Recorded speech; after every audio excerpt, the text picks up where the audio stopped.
Ray, thanks very much indeed. Now let's get back to our main topic of the day, and that's the government's new focus on science, business and innovation to seek growth in the United Kingdom.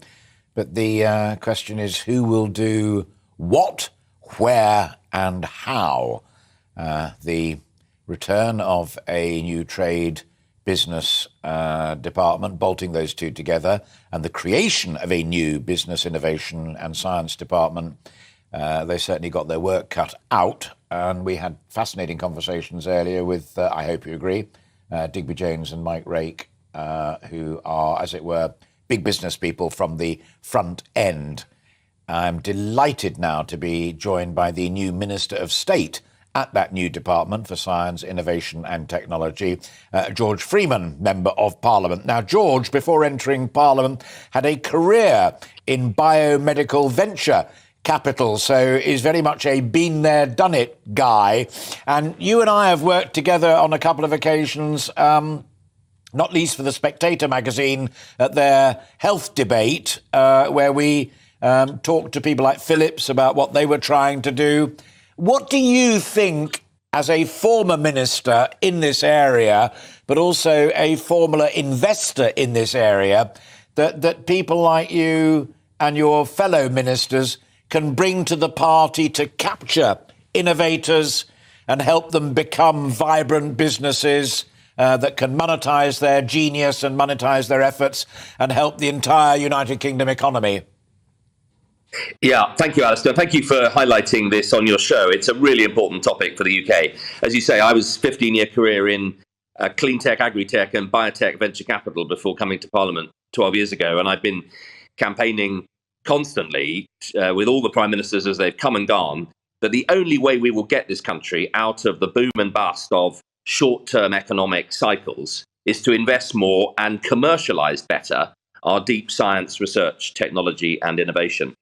And 10 years ago, I led our first life science industrial strategy, and we invested in genomics. We launched the world's first genomics project, integrating NHS genomes with patient data, 100,000 NHS volunteers. It attracted billions and led to us leading the world in genomic sequencing, which is why we were able to develop the vaccine.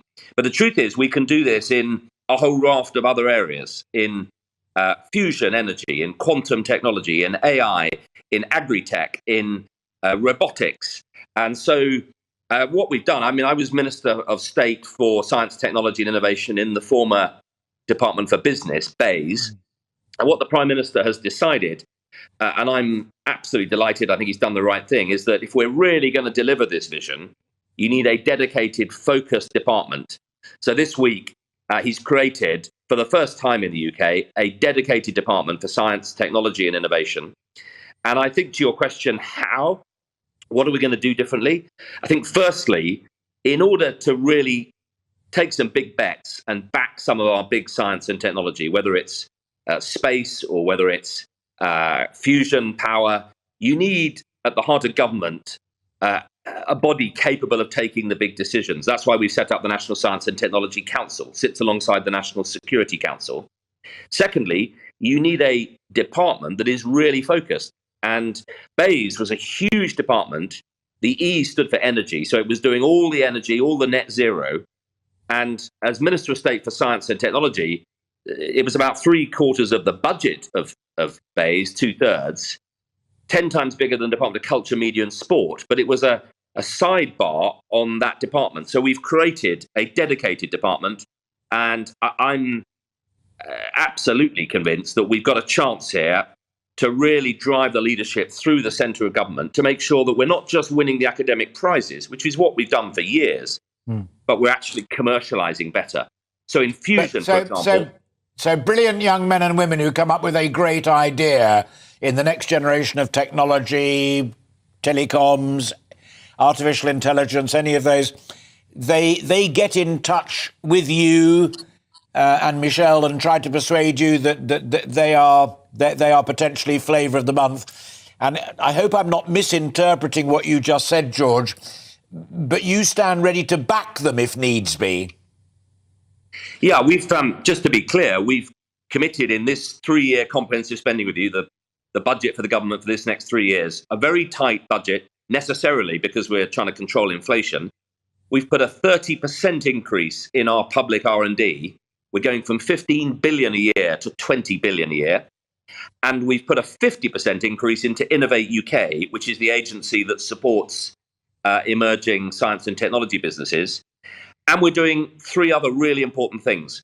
On regulation, this is a Brexit dividend. We have an opportunity to set the regulatory framework now for new medicines, for AI in healthcare, for autonomous vehicles, for agri-tech, for drones. So the UK becomes a world leader, a test bed in these technologies, where investors from around the world come here to get the certification stamp of approval. Secondly, we're opening up procurement so that government can actually lean in and buy some of this technology, not least to help improve public services. And thirdly, we're changing the rules in the city so that our pension funds, London, one of the world's top three investment hubs, investing very little in UK science and technology. Why? Because after the Maxwell pension scandal and after the crash, there's a whole raft of very, very low risk rules that mean that we're investing about a tenth of what the United States is investing in science and tech. Now, those three changes together will create, I think, unlock a new era. And you'll see science and technology companies floating here in London, growing here in the UK. So we're not just discovering, we're also commercializing and doing the D in R&D. George, in addition to that money that you've just described that was in the last budget, do you also have the Chancellor's ear and the Prime Minister's ear on corporation tax and perhaps on capital gains tax? Because these bright young men and women, if they do get something really clever, and one of them's coming up in my next interview, and they then monetize their clever thing, which has then helped us all and produced the growth that we all desperately want, they then get hammered on taxation, as the AstraZeneca episode demonstrated. Yeah, so look, I mean, the Chancellor and the Prime Minister have made this a very major priority, and Rishi Sunak's only been in office for less than, 3 months. And, the first phase is to make sure we reassure the markets that's done. Gilt yields are falling, interest rates are back under control. Now the focus is on making sure that we unlock this growth. And the Chancellor's budget coming up in March will be obviously a key moment. I'm not in the Treasury, but he is, and the Prime Minister are actively working flat out this month or two. There's a huge amount of work going on to make sure that the R&D tax credits, the whole fiscal environment for innovation is right. But I would just say this, 10 years ago, when we started with the life science strategy that I led, biotech was flat after the crash. Pharma was warning they were going to leave the UK. Last year, we raised in biotech, so that's small companies, £4.5 billion raised in the UK. In AI and deep technologies, £25 billion raised, invested by private investors here in the UK. So we're doing some things right, but we're in a global race. China's investing $240 billion a year in science. America, $300 billion a year. We're now up at nearly 3% of GDP from 1.5. So we've doubled the percentage in the economy. We're doing well in this. But the key now is to make sure that we don't just grow the companies that then float on NASDAQ or get sold to bigger companies internationally. We grow them here. And the really exciting thing, Alastair, is, yes, we have the Oxford, Cambridge, London golden triangle. It's golden for a reason. We've got two of the world's top 3 universities. But actually, when you get into the other technology areas, it goes all around the country. The space cluster is down in Cornwall, satellite manufacturing Glasgow. Agri-tech is in South Wales and Norwich. Sure. Compound semiconductors, South Wales. So that's why Michael Gove and I are working very closely to make sure we support these clusters all around the country. That's the best way to deliver really long-term levelling up. Lovely, lovely, clear, understandable, logical stuff. George, great to see you. Thank you for fitting us in.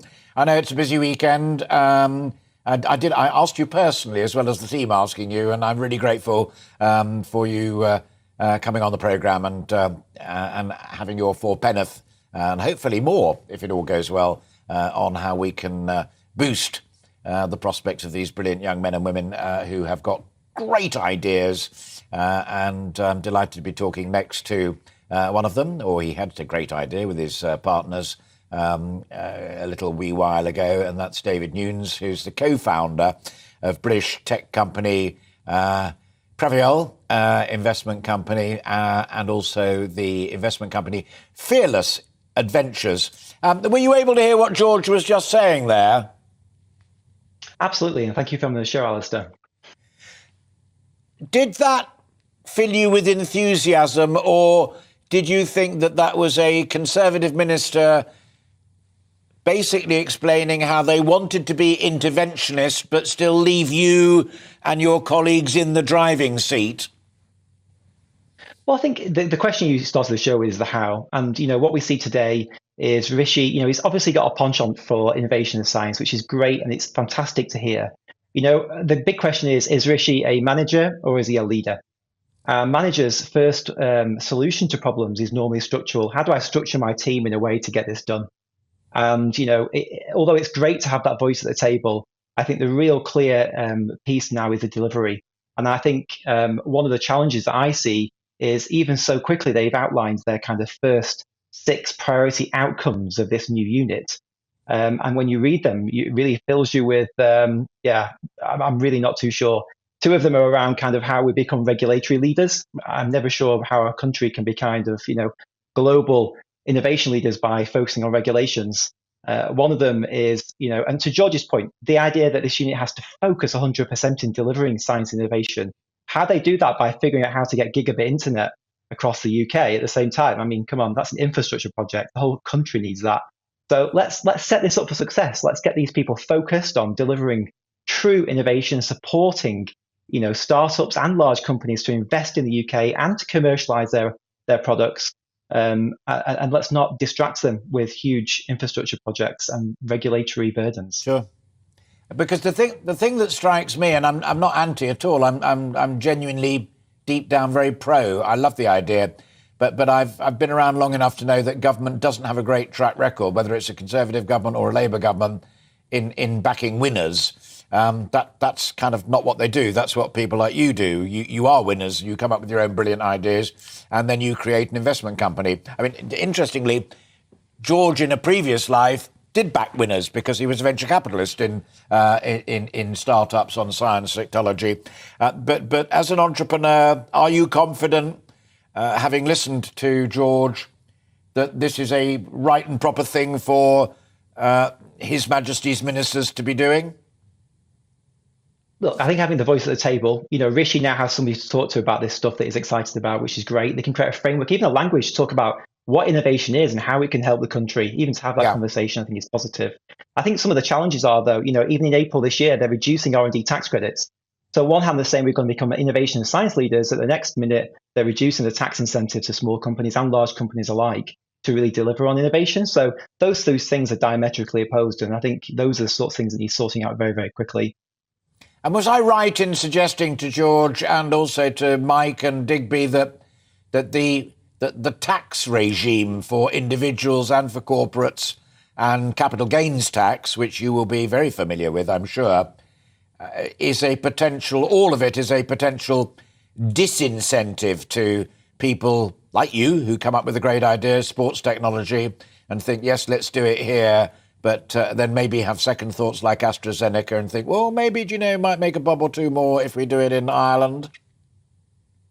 Well, I think from a large company perspective, that's very much on the radar. When they're making big capital investments, clearly tax is an important element when they consider those investments. I think from a startup, it's slightly different. I think it's access to talent and most importantly, access to a financial system that allows them to raise the money to go and deliver those big ideas. I think one of the challenges the UK has, and it was raised again with George, this idea of the pension funds, the core investment community in the UK, they just don't understand how to take risk. In the US, they have this kind of almost like a winning flywheel. Investors have put money into big ideas. Those big ideas have made money. They've been sold to large corporates, and investors have made money, and they go again. They put more money and they take bigger risks. And large companies, basically pick these opportunities up, or they list, and people make money. And we need to get that flywheel working in the UK. And I think that's probably more important than the kind of direct, okay, if I make money, how much tax do I pay? I think that's a secondary thought from a startup perspective.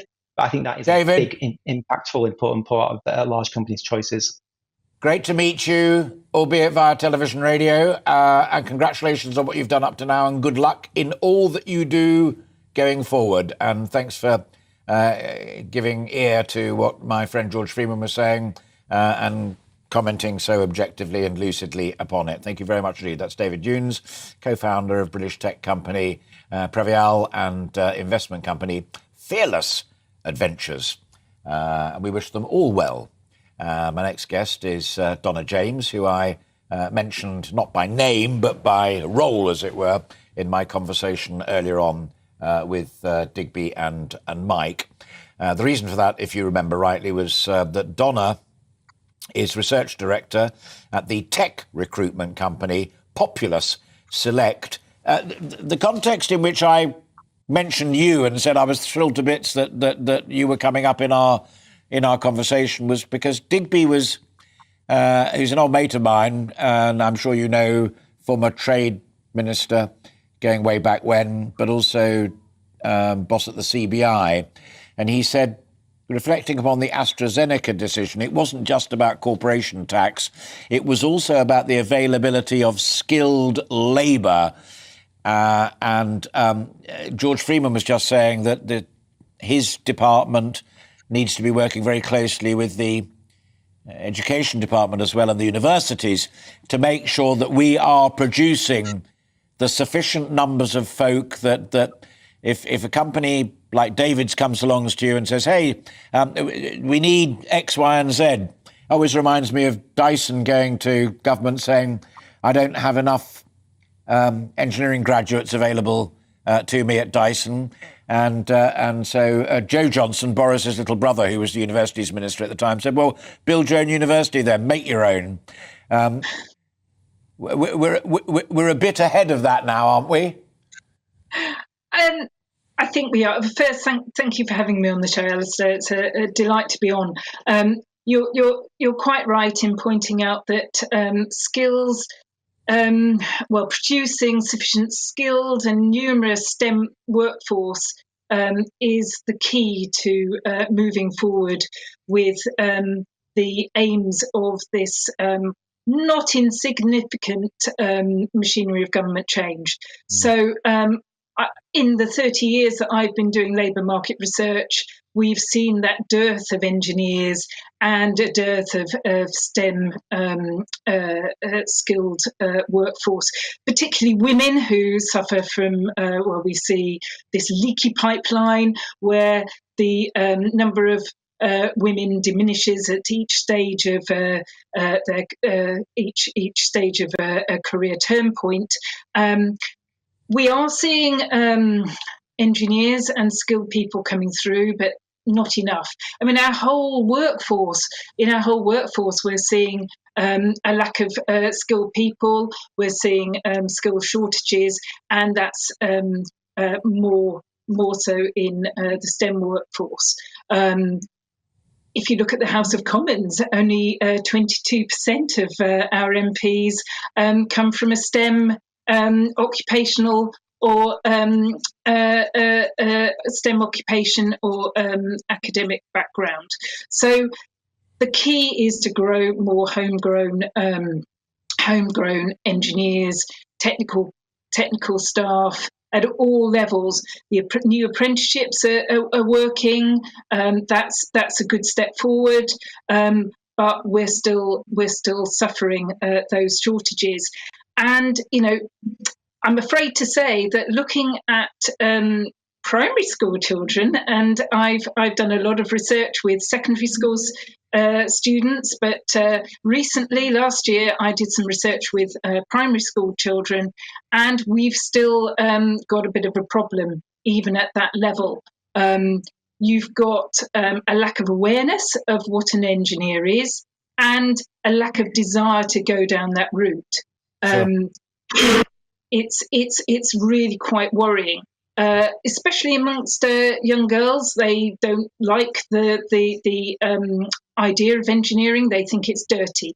Well, so I think in all, we really need to do some work in society to encourage people to go into STEM and not make having an apprentice girl as Secretary of State for Education maybe And having George Freeman, a former venture capitalist guy, as Minister of State at the Department for Innovation and Skills and Science, maybe the worm is turning for the better, and you stand ready, I know, to find the workforce that these startups will need. Donna James, great for you to join us. Thank you very much indeed. I don't think I read out your official title at the very beginning, for which I apologise, and I should have done. Donna is the Research Director at Populous Select.